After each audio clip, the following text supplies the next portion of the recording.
Hello and welcome to our special coverage of the Russian invasion of Ukraine. I'm Ladi Akiridoluale. The headlines.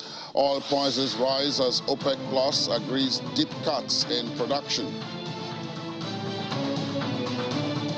Germany and Spain stick to plan to build new gas pipelines as IAEA warns Europe could struggle to refill gas storage after the winter.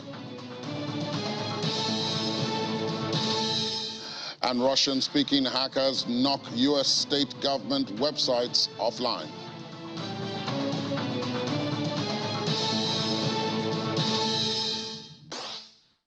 OPEC Plus has agreed steep oil production cuts, curbing supply in an already tight market, causing one of its biggest clashes with the West, as the U.S. administration called the surprise decision short-sighted. OPEC's de facto leader, Saudi Arabia, said the cut of 2 million barrels per day of output, equal to 2% of global supply, was necessary to respond to rising interest rates in the West and a weaker global economy. Oil had been rising this week in anticipation of the cuts, said Fiona Kinkota, senior financial markets analyst at City Index. Quote, the real impact of a large cut would be smaller, given that some of the members are failing to reach their output quotas. In August, OPEC Plus missed its production target by 3.58 million barrels per day, as several countries were already pumping well below their existing quotas. According to Ms. Kinkona, we believe new output targets will mostly be shouldered by core Middle East countries led by Saudi Arabia, the UAE, and Kuwait. We always opted for making sure that we are attentive, and to be attentive you have to be assertive and preemptive and certainly ahead of the curve, which means you have to be proactive. If you permit me, Royal Highness, we are not endangering the energy markets. We are providing security, stability to the energy markets. At a price. Everything has a price. Energy security has a price as well. You know, our priority now is stabilizing market. Now, we could be accused of wanting to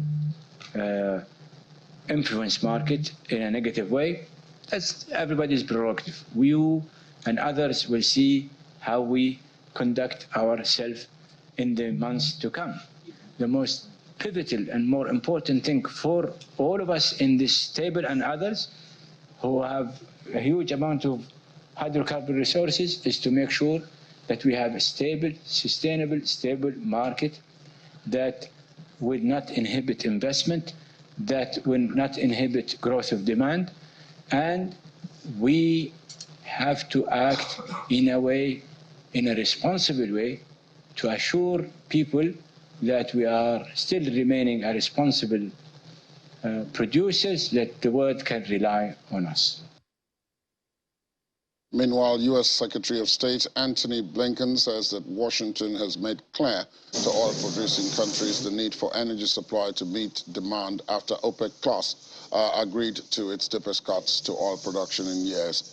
The United States had been pushing in the run-up to the meeting for the Organization of Petroleum Exporting Countries and its allies not to cut output as it tries to keep energy prices down amidst the disruption of Russia's invasion of Ukraine. Mr. Blinken said at a press conference during a visit to Chile, where he met with President Gabriel Boric and Chilean Foreign Minister Antonio Urrejola.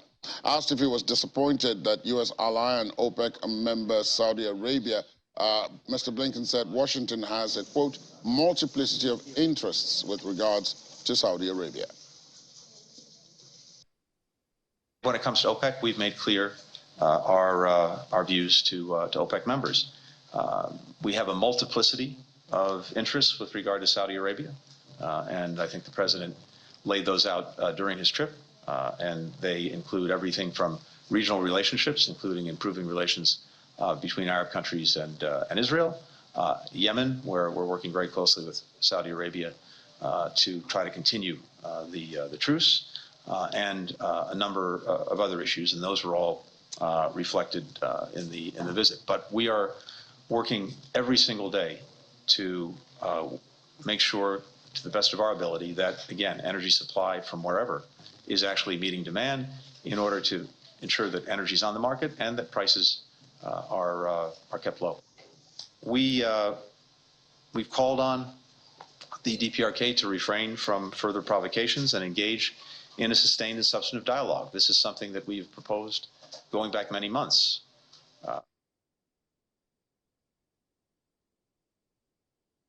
In the meantime, the head of the International Energy Agency says Europe may limp through the cold winter months with the help of brimming natural gas tanks, in spite of a plunge in deliveries from former top supplier Russia, only to enter a deeper energy crisis next year.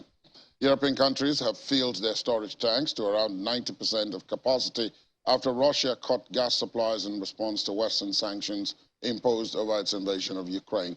Gas prices, which surged in the months after the war began, have retreated, but that could be short-lived as countries compete to buy LNG, that's liquefied natural gas, and other alternatives to Russian pipeline deliveries. To help tackle the pain of gas prices, the European Union is considering imposing a price cap, but the 27-nation bloc is divided as some countries are concerned it could make securing supplies harder. Today, we are close to 90% of the gas storage full in Europe. I would have preferred that the European countries were much more nimble, much more faster to react to our recommendations, but where we are is not bad. And I expect, if there are no surprises, political and technical surprises, and if the winter is a normal winter, Europe can go through this winter with some bruises here and there, but we can come to February and March. So this winter is difficult, but next winter may also be very difficult as well. So it is the reason we have to prepare the next winter even today. And staying with issues of energy, Germany and Spain appear to be sticking to their plan to build a new gas pipeline across the Pyrenees in defiance of French opposition. And that's according to a joint action plan as the leaders of the two European nations met in the northern Spanish city of La Coruña. The meeting between German Chancellor Olaf Scholz and Spanish Prime Minister Pedro Sanchez came as their governments disagreed on other possible measures to tackle Europe's energy crisis in the wake of Russia's invasion of Ukraine. Spain has backed calls within the European Union for joint borrowing to help the 27-nation bloc navigate the energy crunch together and for a gas price cap. Germany has opposed both measures and come under criticism for going its own way with a vast 200 billion euro relief package its peers cannot afford. Let's talk now to Tom Rosette, Associate Professor, Intelligence Studies, Head Ukraine Program at the Norwegian Defense University College, joining us from Oslo virtually. Good morning to you, Tom. How are you this morning? Fine, thank you. All well. Let's start off with what we've just been reporting, the disagreement between Germany and Spain, and by implication, some of the other European countries. Now, most of Europe has its tanks full of gas, about 90% on average. But it's been warned that after the winter goes and those supplies run low, there might be problems with getting the opportunity to refill them. And Europe is also considering price caps, which others have said could make it more difficult to replace this later, especially if you're looking at suppliers who are outside of the traditional suppliers.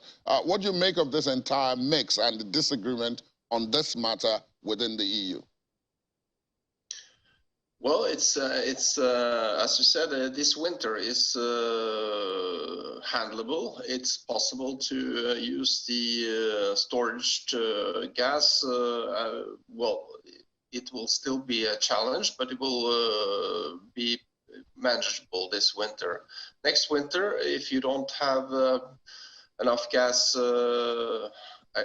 filled into the storage systems, it will be a very low degree of storage next winter. So a lot depends on what happens, how long the war will last, and alternative measures to fill these gas storages.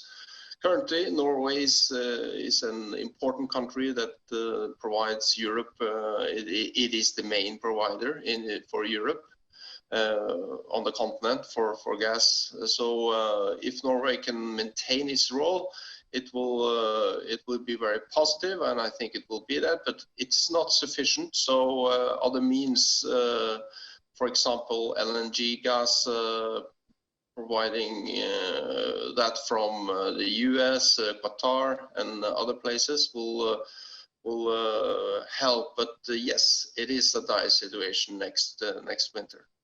There are two things that are happening, of course, that could make even this dire situation, as you said, as you describe it, even worse. One is the already damaged Nord Stream 1 and 2 pipelines and the difficulty in getting to those pipelines to even repair them because the countries along the Baltic Sea area where those pipelines are concerned about security and all of that. That is on one hand. On the other hand, you have OPEC, which has just announced the deepest cuts in recent history, 2 million barrels at the same time of oil. So let's first talk about the damage to Nord Stream 1 and 2. How does that feed into this? You did mention that Norway is, is well placed to provide some relief, but it cannot provide all that everybody requires. Yes, the Nord Stream 1 and 2, the damage to those pipelines are of course serious, but due to the war, no gas were going through those pipelines to the European continent, and the outlook for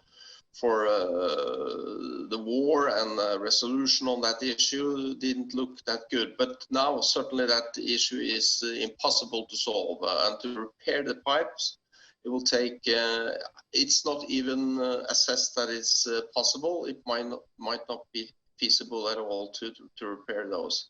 But maybe it is. So that's something the Swedish authorities and the Danish authorities are assessing at the moment. So, but the conclusion is that nonetheless, they will not be providing any gas to Europe anytime soon.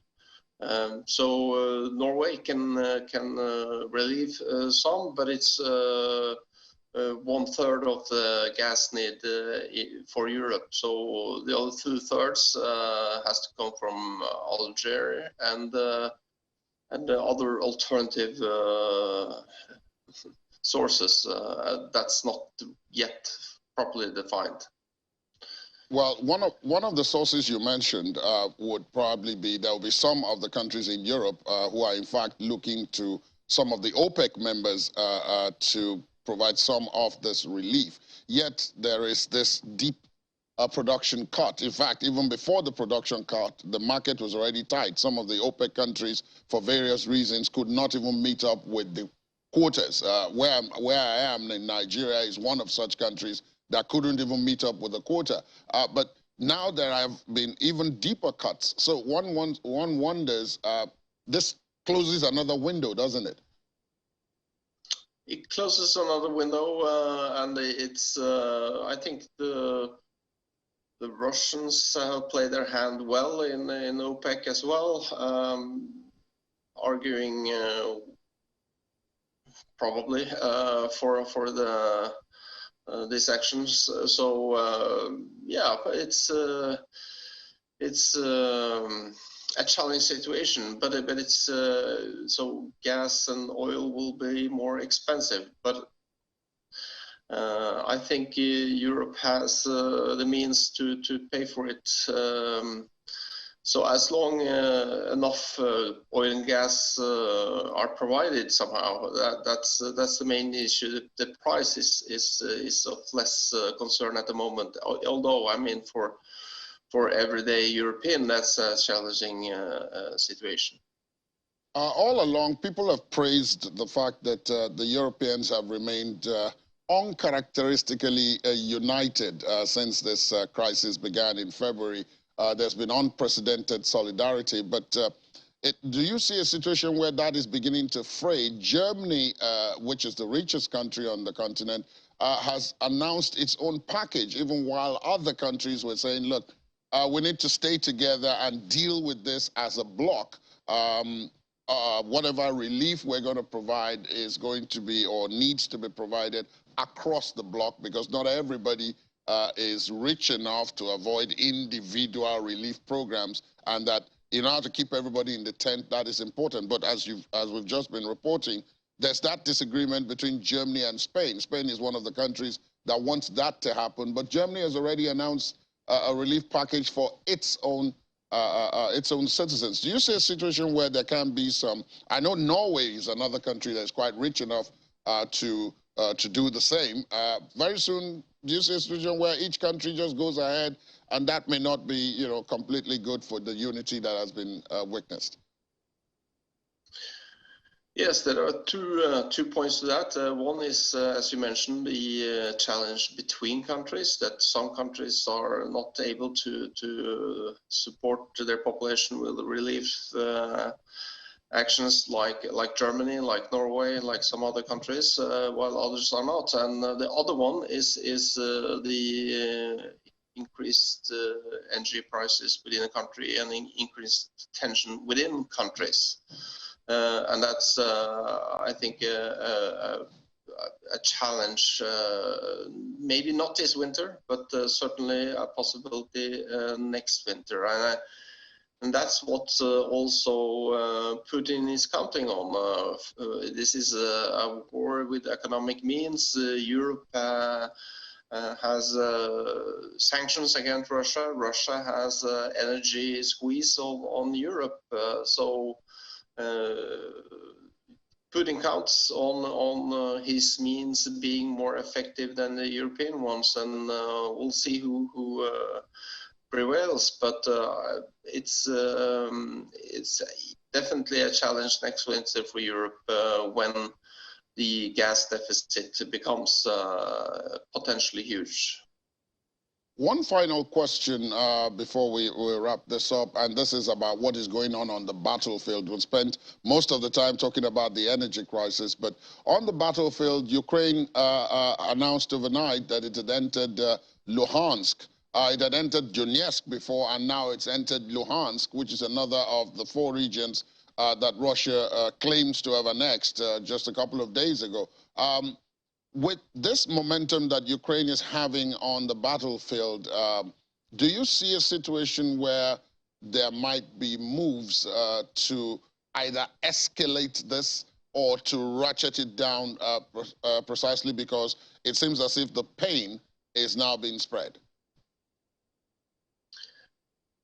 Ukraine has the momentum on the battlefield, both in the east, as you say, towards in Donetsk and towards Luhansk, and it seems to be, after they've taken the city Liman, it's quite open and they can advance further, possibly.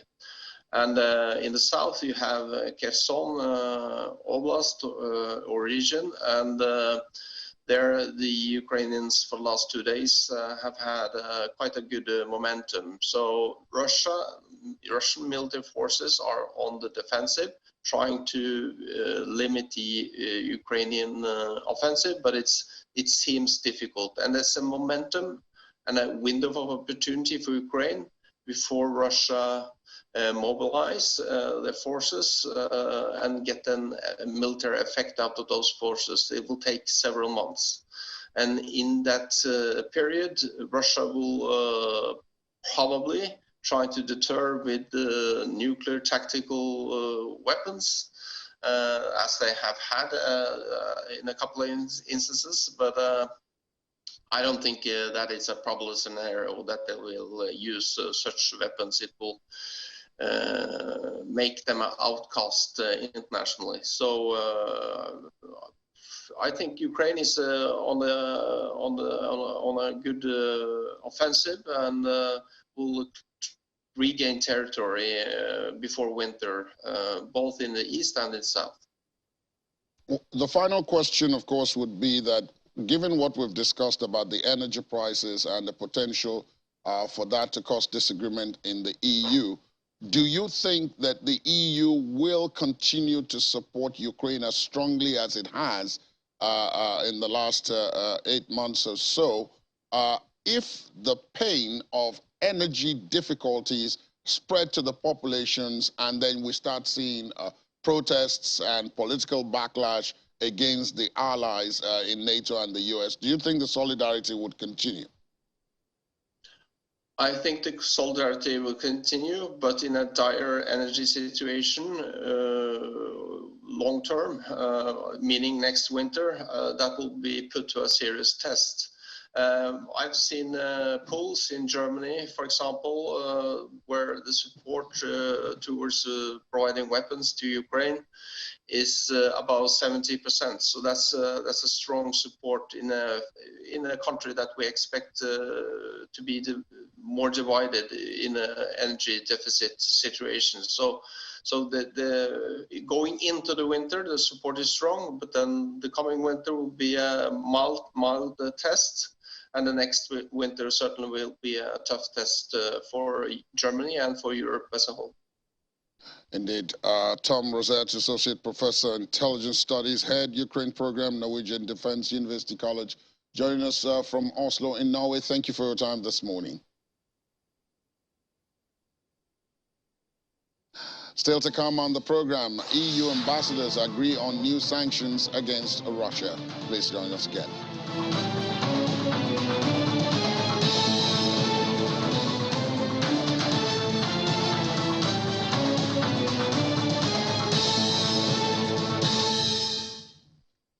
Thanks for staying tuned. Welcome back. Finnish and Swedish fighter jets are taking part in the ongoing Roska 22 exercise.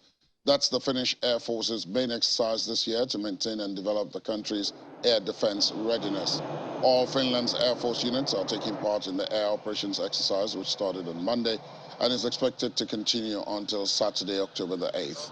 In total, Roska 22 will involve 3,700 personnel, including 2,400 reservists, and the aircraft will operate out of several locations across the country. According to the Finnish Defense Forces, the exercise will involve around 50 aircraft, the majority of them being FA-18 Hornet multi-role fighters. In addition, Hawk jet trainers, Air Force transport and liaison aircraft, an Army NH-90 transport helicopter, and Swedish Air Force JAS-39 Gripen multi-role fighters will also take part, operating out of Rovaniemi Air Base. The Swedish fighters will participate in the exercise as part of Finland's air defense and train base operations at a Finnish air base. Smoke billowed from damaged buildings at the site of a drone attack in the sleepy town south of Ukraine's capital. Local officials said the drones were Iranian-made loitering munitions, often known as kamikaze drones. Kiev Regional Governor Oleksiy Kuleba said dozens of firefighters had rushed to the scene after 6 drones hit a building in Bielskeva, around 75 kilometers south of Kiev overnight. Ukraine has reported a spate of Russian attacks with Iranian-made Shahed-136 drones over the last 3 weeks, which Kiev says have been rebadged during by Moscow. Iran denies supplying the drones to Russia, while the Kremlin has not commented. Local residents said they had 4 explosions in quick succession, followed by another 2 over an hour later. Ukrainian forces appear to have been caught on the back foot by the drones, which Kiev says Russia started using on the battlefield in September. U.S. intelligence agencies believe elements within Ukraine's government authorized the car bomb attack near Moscow in August that killed Daria Dugina, daughter of a prominent Russian nationalist, an element of a covert campaign that U.S. officials fear could widen the conflict. Officials say the United States took no part in the attack, either by providing intelligence or other assistance, adding that they were not aware of the operation ahead of time and would have opposed the killing had they been consulted. It is still unclear who exactly the United States believes signed off on the assassination.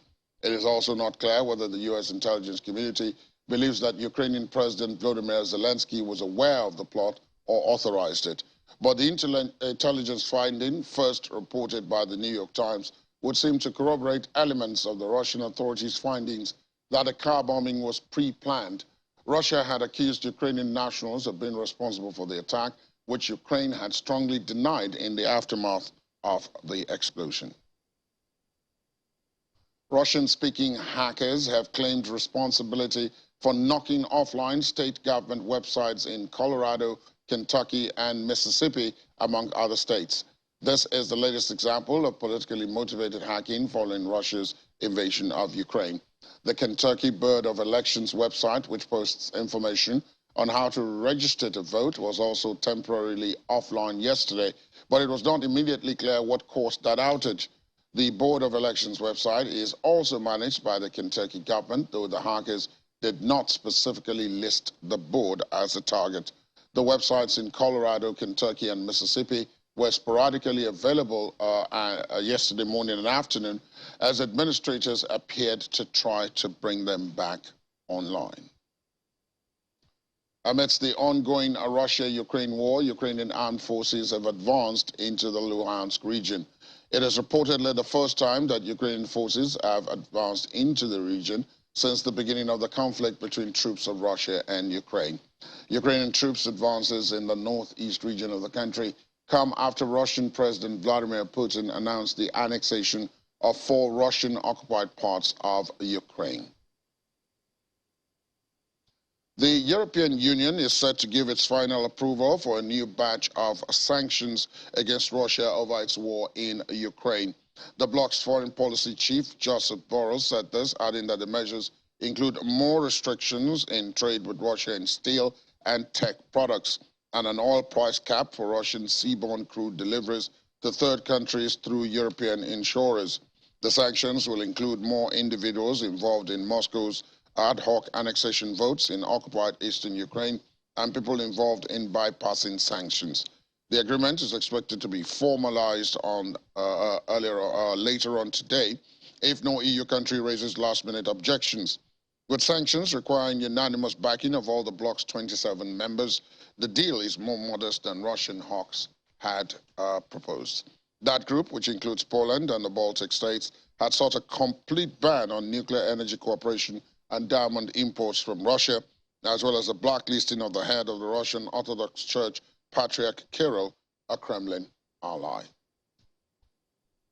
Meanwhile, coal mined in the mineral-rich Donetsk People's Republic is being exported to Turkey, from where it goes to countries in the Middle East and Africa. This is coming from the DPR's Prime Minister, Vitaly Kutsenko, who explains that the coal is being exported to traditional markets where coal is in demand.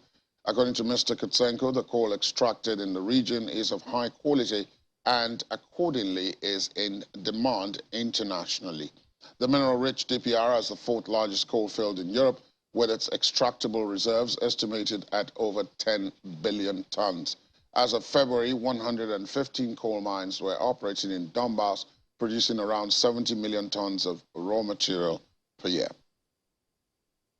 Meanwhile, Russia says it does not intend to supply oil to consumers using the oil price cap. According to Deputy Prime Minister Alexander Novak, Russia is against non-market instruments, as such precedents are harmful for the energy market. He believes this leads only to a deficit, to a price hike that consumers will pay for if they want to introduce such a mechanism. This is in response to earlier reports that the group of states are discussing a price cap for Russian oil, but no agreement had been reached as at that time. And the International Criminal Court, the ICC investigation and a special tribunal will be investigating what Ukrainian General Prosecutor calls, quote, crime of aggressions by Russia against Ukraine. Speaking in Poland during the Warsaw Security Summit, Andrzej Kostin said the ICC was the best solution for the crimes of genocide as well as crimes against humanity. In September, the International Criminal Court prosecutor Karim Khan had told the United Nations Security Council there were, quote, reasonable grounds to believe crimes within the jurisdiction of the court had been committed in Ukraine. The Hague-based court handles war crimes, crimes against humanity, genocide, and crimes of aggression. Mr. Khan opened an investigation into Ukraine a week after Russia's invasion.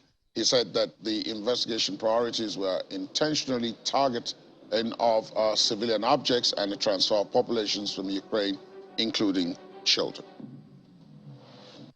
Our understanding is that these two mechanisms are complementary. So for war crimes, once again, for crime of genocide and crimes against humanity, the ICC is the best solution because it's in place already. It's international judiciary independent institution.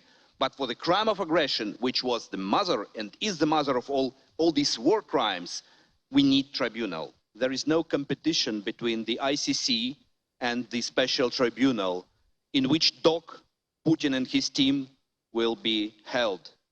So it's important for Ukrainians to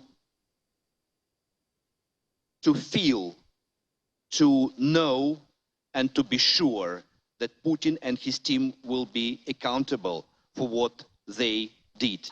We have found 6 cars where 24 civilians were killed near Kupiansk. 13 children, 1 pregnant woman, all of them killed in their cars. They tried to escape. All their bodies, so with the help of our special forces, were transferred now to Kharkiv expert facilities. And French experts, forensic experts, are the first to make examination, because we all need to find what was the cause of death of all of these people. And Russian President Vladimir Putin has ordered his government to take control of Ukraine's Zaporizhzhia nuclear power plant, Europe's largest, as the UN nuclear watchdog warned that power supply to the site was, quote, extremely fragile. However, the boss of Ukraine's state energy agency announced he was taking over the plant, which has become a focus of international concern due to the possibility of a nuclear disaster after shelling in the area, for which Moscow and Kiev have blamed each other. Russia captured the ZNPP, as it is called, in March, shortly after invading Ukraine, but Ukrainian staff have continued to operate it. The plant is located in the southern Ukrainian region, also called Zaporizhzhia, one of 4 regions that President Vladimir Putin formally incorporated into Russia on Wednesday, in a move condemned by Kiev as an illegal land grab. And staying with President Vladimir Putin, in televised comments, he said he had signed a decree making corrections to the partial mobilization drive he announced on September the 21st. Speaking at a meeting with teachers broadcast on state television, Mr. Putin said that the decree would defer conscription for additional categories of students, including those enrolled at accredited private universities and certain postgraduate students. There have been widespread public expressions of discontent from officials and citizens over the way the mobilization announced last week has been handled, including complaints about enlistment officers sending call-up papers to ineligible men. Thousands of men have fled Russia to avoid the draft. And moving on to economic matters, British Prime Minister Liz Truss pledged to stay the course and transform the United Kingdom economy, fighting to restore her authority over a party in revolt after a chaotic first month in office.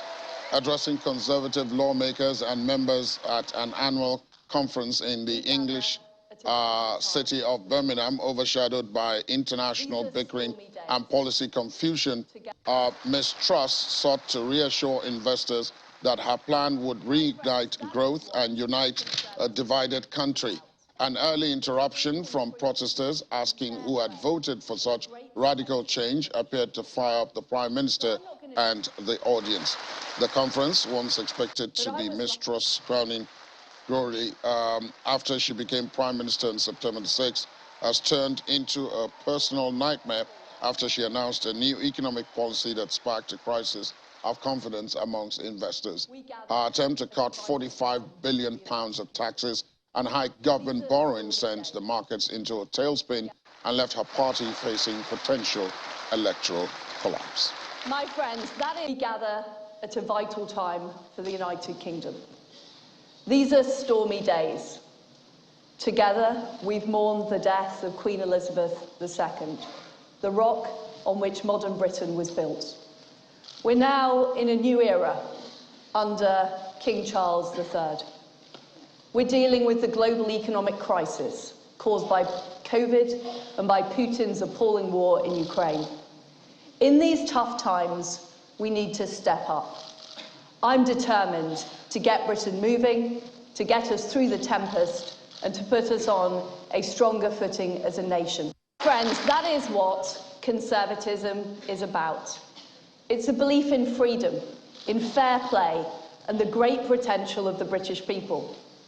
So I'm not going to tell you what to do, or what to think, or how to live your life. I'm not interested in how many 2-for-1 offers you buy at the supermarket, or how you spend your spare time, or in virtue signalling. Low growth isn't just numbers on a spreadsheet. Low growth means lower wages, fewer opportunities, and less money to spend on the things that make life better. It means our country falling behind other countries, including those who threaten our way of life. And it means the parts of our country that I really care about falling even further behind. That is why we must level up our country in a conservative way, ensuring everywhere, everyone can get on.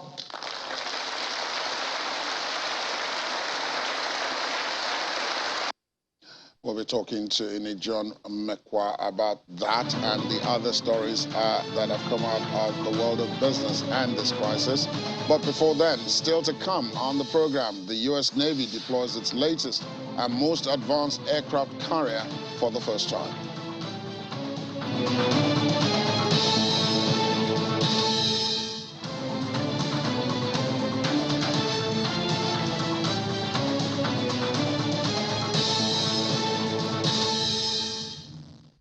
Thanks for staying tuned. Welcome back. Let's talk to Inijon Mekwa as promised. Morning, Ini. Good morning. Two things happened more or less overnight. 8th round of sanctions, OPEC's cuts.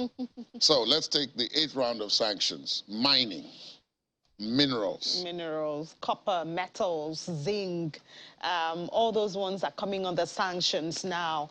And I mean, one would have thought that the sanctions have been, have been exhausted. We've run out of sanctions. But no, obviously not. So it's another round of sanctions, and it's also involving individuals. But at this time, we see that it's concerns things like pulp, you know, that they used to do paper, yes, right. Technology, ICT. I thought we had exhausted that. You know, there were some exemptions at the time. Exactly, yes. And then these metals. And Russia is expected to lose 7 billion euros in a year if this goes through, which seems likely. Likely that it will, yes. Because, and guess what, to make it worse, the London Metal Exchange has also said that they're going to stop trading these metals from Russia.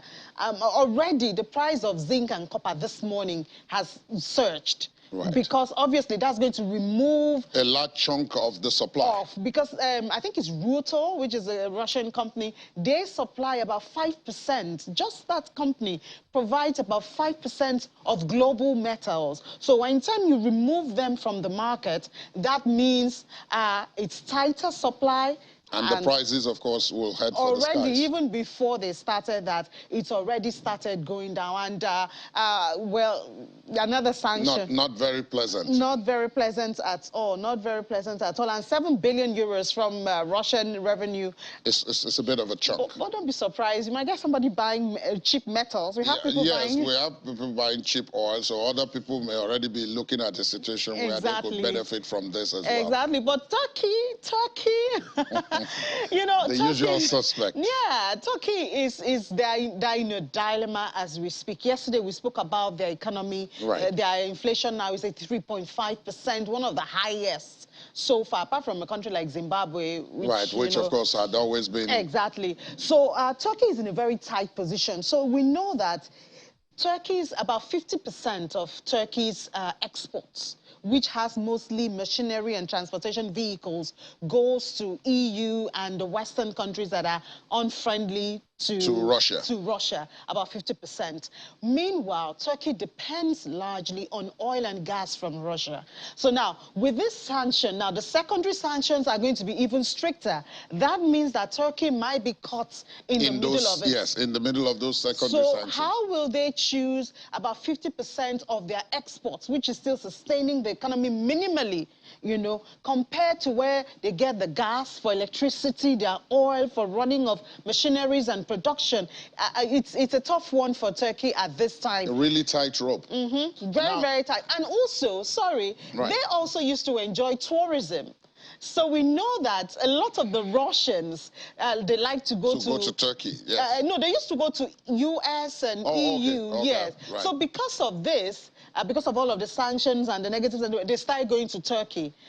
Now, with this restriction, and this is also going to affect aviation components and because all these things they fall under this latest round. Exactly. They may not be able to go to Turkey again. That means Turkey is also going to miss out on tourism from Russia, which is one thing. Which is a double whammy. And a triple more like actually, a triple whammy, because the next thing I was about to say is that while that was being agreed, OPEC was also, in spite of all the pressure mounted on it, OPEC Plus also agreed to cut not 1, but 2 million barrels. President Biden is very angry at this time. Yes, very angry. Because that will have very serious implications in the U.S. It will have implications in Europe, who are looking for alternatives to Russia at the moment. Because oil already is more expensive. This morning, Brent was more than 90. WTI was getting close to 90. So, of course, that means countries will have to spend more, you know.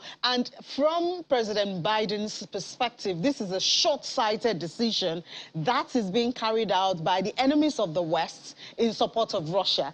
Because if oil is more expensive, even at the cheap rates that Russia sells its oil, it's also going to increase. Of course. You understand? And so they're going to make more money, which, of course, is annoying the Western world.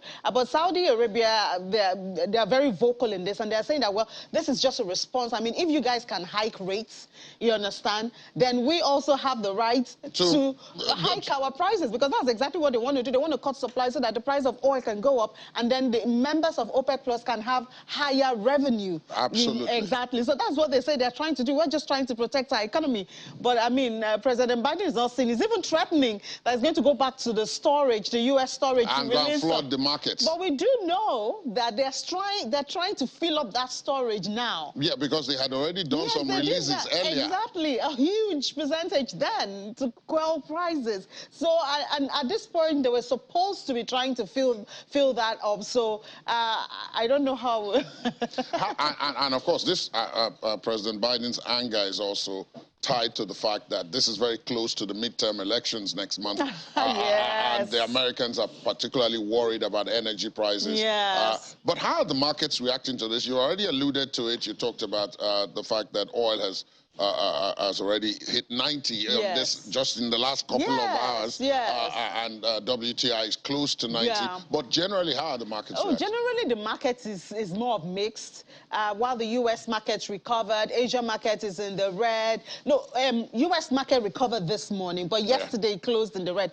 And that's because we know the thing about the U.S. Reserve, very powerful. I think that's why Saudi Arabia and some other...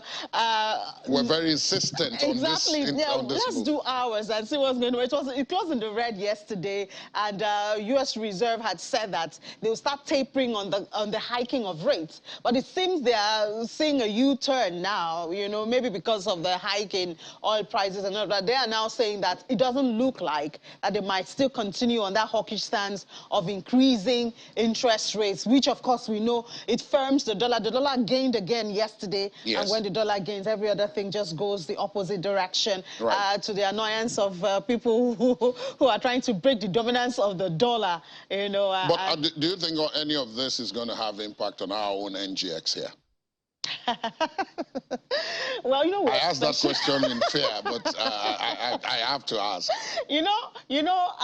Nigeria is a very peculiar economy, right. Mostly because we're very informal. We don't have our sectors and activities captured. So because of that, and that's even why sometimes, I mean, I asked this question to a lot of economists. The Federal Reserve hikes rate, the dollar surges in value. Right. We have hiked rates. What happened to our naira? It hasn't surged in value. It hasn't surged. It's even dropped. Because it's a very informal economy. So it's difficult to get policies to trickle down and follow it up and ensure that it has the needed effect or the book effects, that it has another country. That are expected to happen. Exactly. So, I mean, I don't know, especially in the short run, how this is going to affect the NGX. The NGX seems to have a mind of its own. We have our own struggles here. They call it structural factors affect the economy here. And that's what has been affecting the sentiments of investors. And, we've had most of the foreign investors in the equities, they have left. It's mostly local now. So it's local sentiments and local factors that are driving it. Our biggest problem with all of this is the imported inflation because of dollar, and then servicing our revenue subsidy, because, of course, once the price of oil goes up, of course, our subsidy bill is going to go up. And our debt servicing also goes up. Those are the areas that it affects Nigeria directly. But when we talk about the stock market or the fixed income market, we kind of control our destiny. Ourselves. Okay. Of course, if you want to hear more about this and you need to give you some of this answers, do watch out right after this program and then on BizInc at 1:30. Thank you, Ini. Thank you for having me. The United States Navy's newest and most advanced aircraft carrier has gone on its first deployment from Norfolk, Virginia, designed to put the ship through its paces and exercise with allies in North America and Europe. The USS Gerald Ford is the first new aircraft carrier designed in over 40 years, according to the United States Navy. The carrier's construction formally began in November 2009, and it was commissioned in 2017 by former President Donald Trump. The ship is the first Ford-class aircraft carrier. The Navy has begun construction on the next two, the USS Kennedy and the USS Enterprise. The aircraft carrier has new advanced technology, including nearly 3 times the amount of electrical power compared to the Nimitz-class carriers, and uses the electromagnetic aircraft launch system, or EMALS. The EMALS system uses electric power to launch aircraft off the vessel instead of the previous steam counterpart system. The system puts less stress on the aircraft as they are launched from the carrier and will allow for less time between launches. The carrier also has dual-band radar, which is a more advanced radar system. It's the only Ford-class carrier that will have this kind of radar, according to officials. The deployment will involve approximately 9,000 personnel from 9 nations, 20 ships, and 60 aircraft, according to the U.S. Navy. A quick look at the sports from today. The International Boxing Association, IBA, has reversed the ban on Russian and Belarusian boxers from competition. The governing body made the announcement as the IBA Board of Governors voted to allow boxers from Russia and Belarus to return to competition and perform under their flags. The national anthems will be played if the boxer were to win a gold medal. Technical officials of Russia and Belarus will also be included in the return to competition. Boxers, judges, and officials from both countries have been banned from IBA international competition since March following Russia's invasion of Ukraine. And that's our program this morning. Thanks for being with us. My name is Ladi Akeredoluale. There's an update within the world today at 5 o'clock. The show's back tomorrow. To have yourselves a pleasant day ahead. Good morning.